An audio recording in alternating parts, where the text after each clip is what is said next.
దొరకదు. దొరకదా?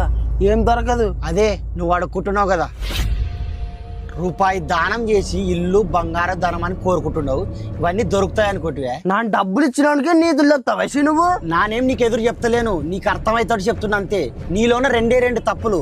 ఒకటి, ఆ దేవుని కోరికలు కోరుకుంటావు కదా, నువ్వు కోరిన కోరికలల్లా తీరుస్తాడు, కానీ ఆ దేవుడు ఎక్కడో ఉండడు, నీ చుట్టుపక్కలోనే ఉంటాడు. అంటే ఇప్పుడు పైన దేవుడు లేడంటావు? లేడు. రెండోది వచ్చేసి నీ స్వార్థం కొరకు నువ్వు దానం చేస్తున్నావు. అంటే దానం చేసేప్పుడు నా మనసులో ఉన్న కోరిక కోరుకోవడం తప్ప? అది కూడా నీ స్వార్థమే. ఏం చేస్తున్నావు? పైన దేవుడు లేడంటావు, నా దానాలు ధర్మాలు ఏంటి చేయాలా? నా డబ్బులు నా కాడు ఉంటాయి. నువ్వు చెప్పినట్టు ఆ దేవుడు పైన లేడు, నీ పక్కనే ఉన్నాడు. చూడు తప్పేడు రూపాయి కాదు, నా చెల్లికి అన్ని తీసుకో దేవుడా. నాకు తెలిసిలే మీ మనుషులంతా స్వార్థం నాయుడు, మీ స్వార్థాల కొరకు దానాలు చేస్తారు.